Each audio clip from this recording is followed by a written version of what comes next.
thanks again for coming out, and just wrapping up UMass. First of all, a good road win. I think any time in this conference you can go on the road and get a conference win, you have to consider it a good day. Just wrapping it up after watching the film, our defense played extremely well. Not only numbers-wise, but when we went back and watched the film, it really executed well. There was very few assignment mistakes. The coverage was good. We were gap correct. The offense played well at times, just too inconsistent. We got some juice going in the second half, and we went no huddle. But to some degree, I kind of forced the offense to play conservative, just because we were playing so well on defense. And especially once we were up 21 points, I really felt if we could just run the football and take time off the clock with the way our defense was playing, we would win the game. And then the obvious problem with the game was just the amount of penalties we had. Very disappointing, just times of lack of discipline, offensively, defensively, especially in the kicking game. And those are things that we addressed as the team.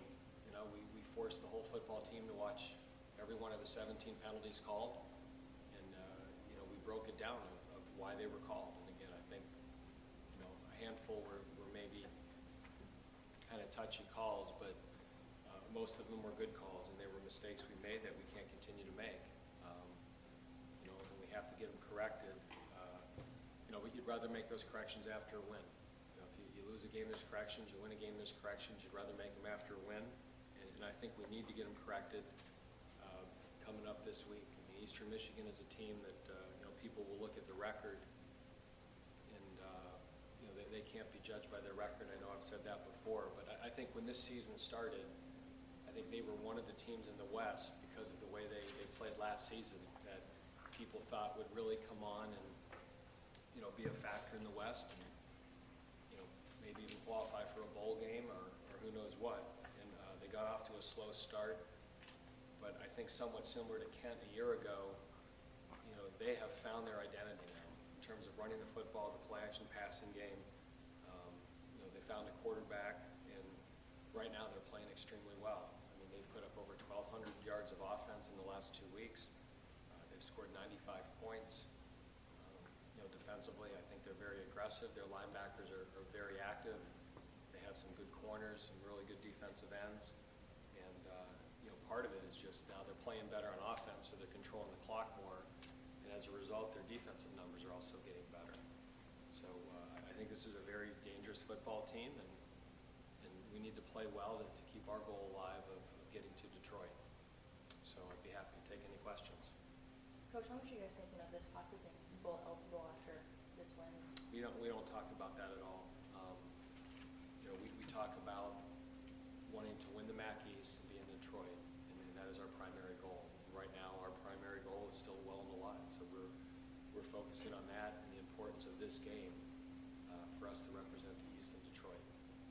And on top of that, how do you kind of convince your players that records are deceiving? It's not a huge factor. We just tell them to watch the film. All you have to do is turn on that Toledo game, and they put up 47 points against Toledo and had a chance to win it at the end. So, we've played Toledo. We know they're a good football team, and you just watch that film, and it speaks for itself.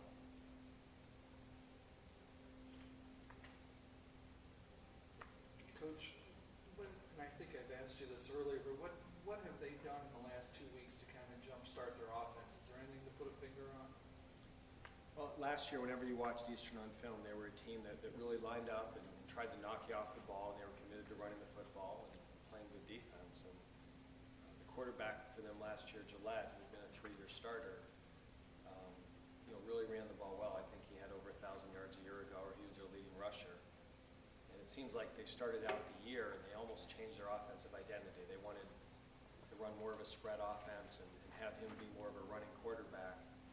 And he threw a lot of picks. He threw 6 picks in 76 attempts. And so they weren't moving the ball. He was taking chances with it, and they were turning it over.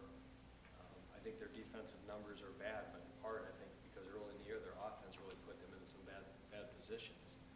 And in the bye week, They evaluated what they were doing, and he made some hard decisions, but they made a change at quarterback, which is tough to do. You're taking a guy out that was a 3-year starter and started 30 football games for him and replaced him, which I'm sure had to be hard to do in the locker room, but the results have shown for themselves. And I think the other thing is they discovered Bronson Hill.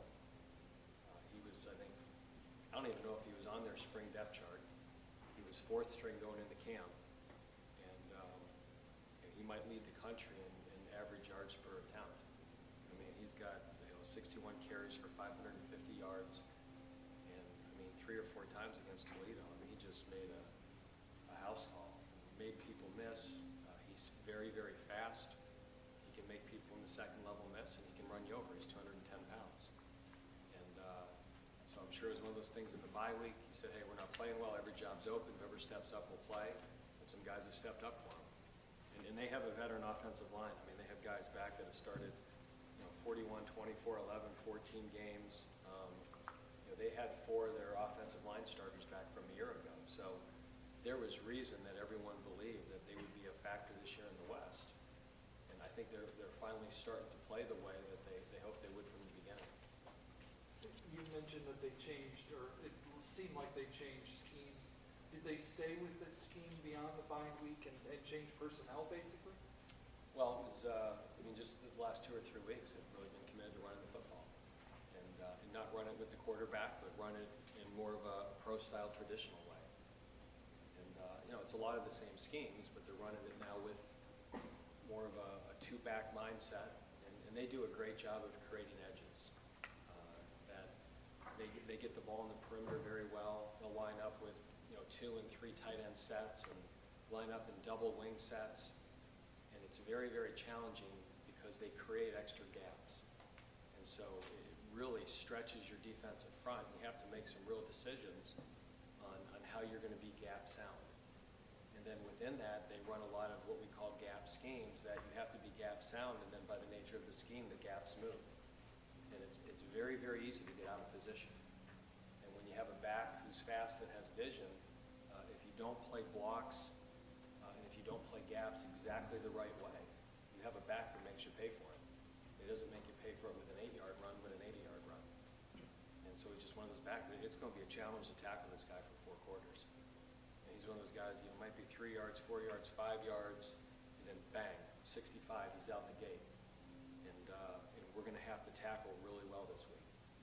And, we've played very good defense for the last 3 or 4 weeks, but it's been all against more passing spread type offenses. We have not faced an offense that's as committed to running the football really since Florida. And so it's a new challenge for our defense. And we've challenged those guys that they've got to rise up, and the mark of a good defense is to play well against all different styles of offense.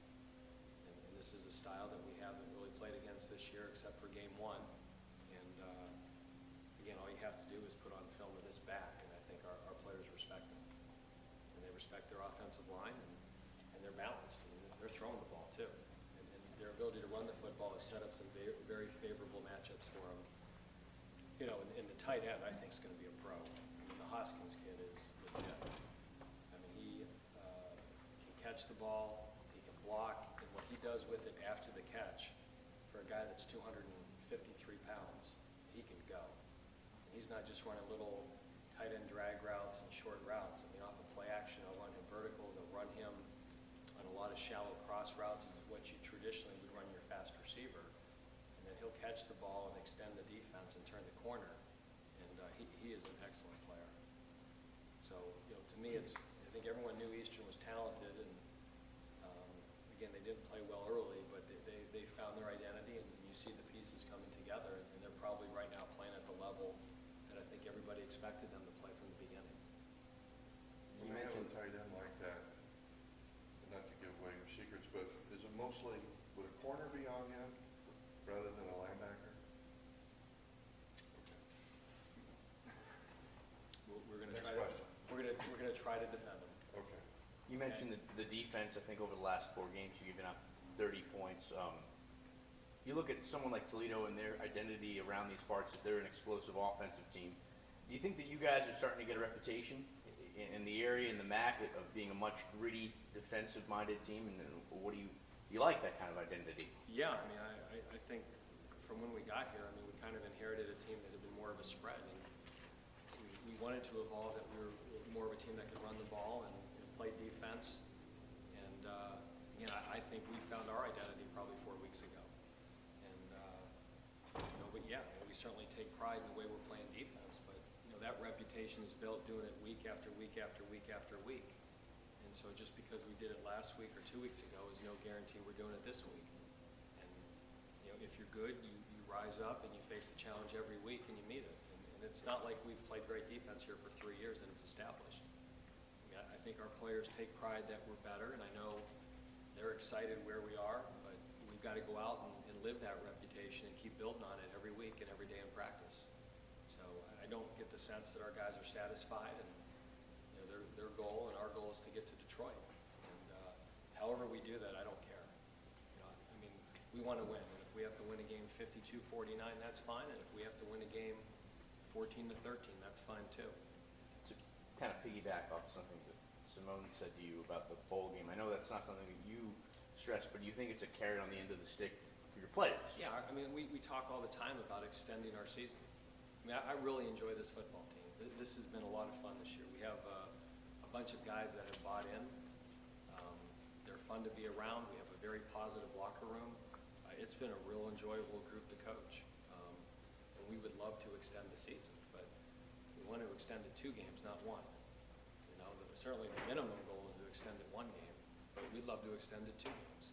And when we go in every season, our goal is, the number 1 goal is to win the MAC East and play in Detroit and win the MAC. And that goal is still alive. And if we don't play well this week, that goal becomes a long shot.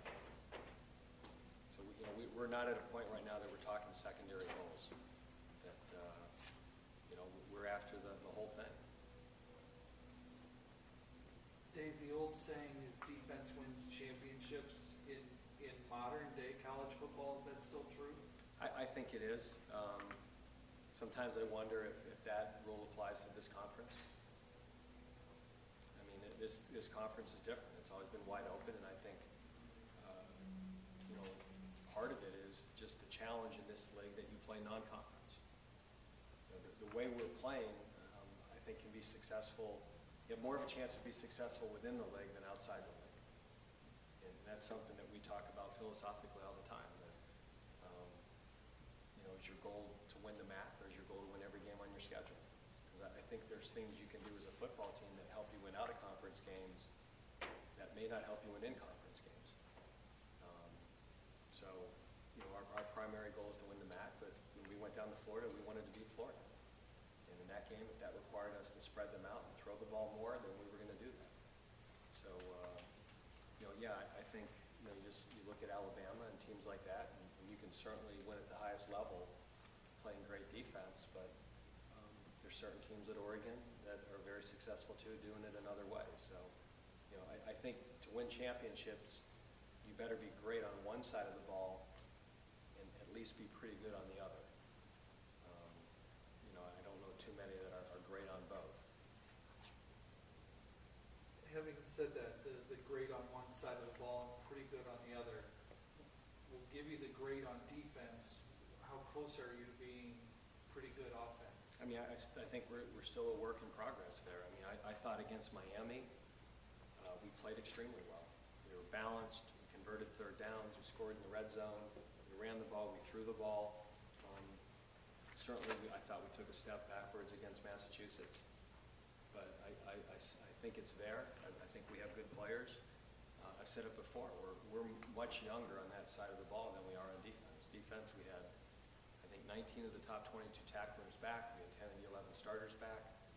On offense, we're breaking in 3 new offensive linemen, 4 or 5 brand new receivers. And that unit at times is taking a step forward. And then I thought Saturday was, and again, I want to give UMass credit. We think their tackles and their middle linebacker are very good players. But we're also disappointed that we didn't block them better. I don't think our offensive line played as well that game as they had for the previous 2 or 3. I don't think we threw the ball as efficiently. I didn't think we ran it as well. we didn't leave that game happy with how we played on offense. But, our job is every week try to get better and keep improving. And, again, I thought at Miami we played at a high level. So I think it's there and we're capable of doing it, but we haven't done it as consistently as we need to. When you judge the offense, are you judging it by the standard of max schools that are putting 40 points up a game, or what is the standard? No, the standard is that, we want to move the ball and I think we're playing different now, John. Our defense is playing really well. I think a year ago when we weren't good on defense, and 2 years ago when we were awful on defense, we went into games thinking that we had to score 40 points, and we took chances, and at times we forced the ball, and as a result, we turned the ball over a ton. And right now, we are playing a little bit more conservatively. That we want to hold on to the ball. We want to win time of possession. We've got to score in the red zone. And if we don't go out there and throw for 300 yards, it doesn't mean we can't win the football game. And in Massachusetts was a great example that we were playing really well on defense. I never felt our defense, as long as we gave them a long field, unless we gave up a trick play, I didn't think they were going to ever drive the ball 80 yards. So that was a game that, maybe on a third down we run the ball, or we take a short pass or try a screen. But we make sure we don't turn it over. We play the field position game, and we were going to do whatever we needed to do to win that game. And, that might not be the case this week. Maybe Eastern gets on a roll, and we've got to open it up more and score points. And then the question is, if you do that, are you able to execute? And I think right now that I believe we can, but the jury is certainly out of whether we can do that consistently. And that's why we practice to get better at that.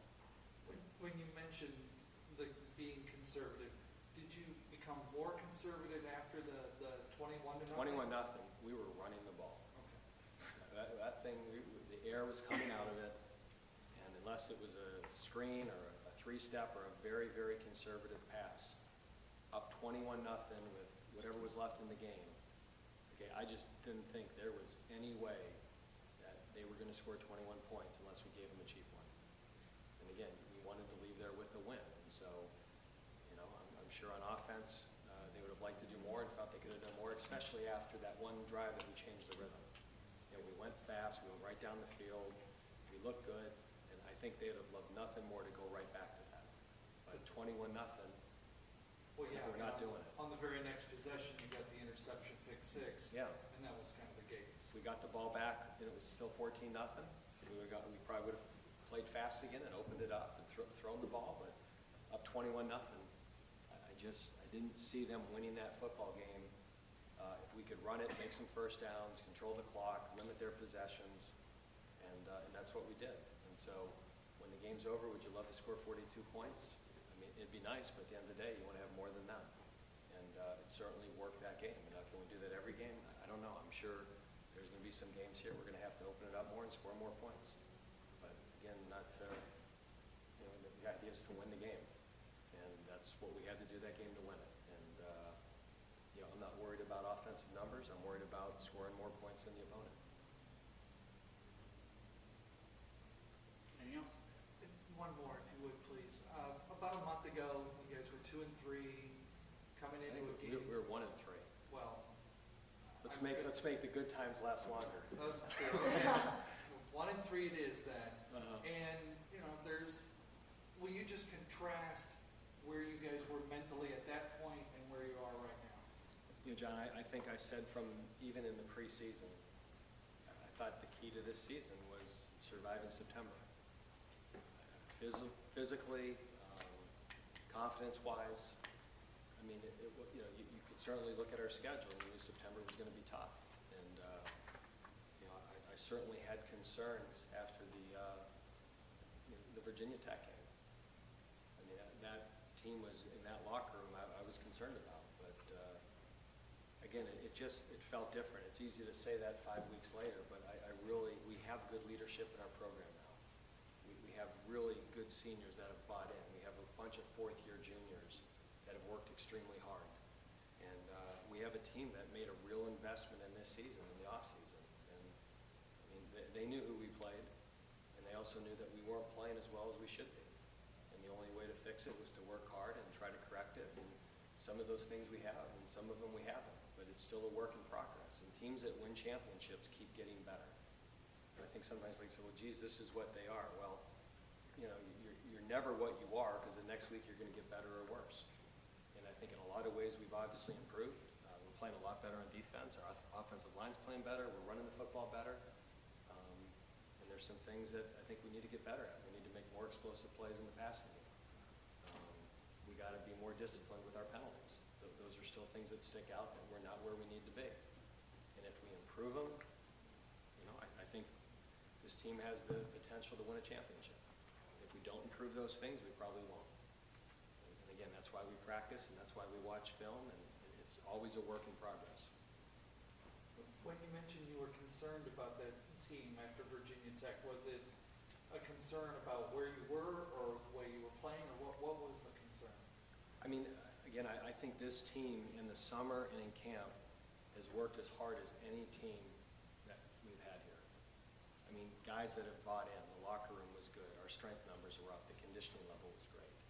And to put all that work into it and to be 1-3, I mean, it can be deflating. And, you know, we went into Florida believing we could win that game. We went up to Toledo believing we could win that game. We went to Virginia Tech believing we can win that game. And when you go in with that mindset and you're not successful, and players have invested so much in it, it's not easy to get over.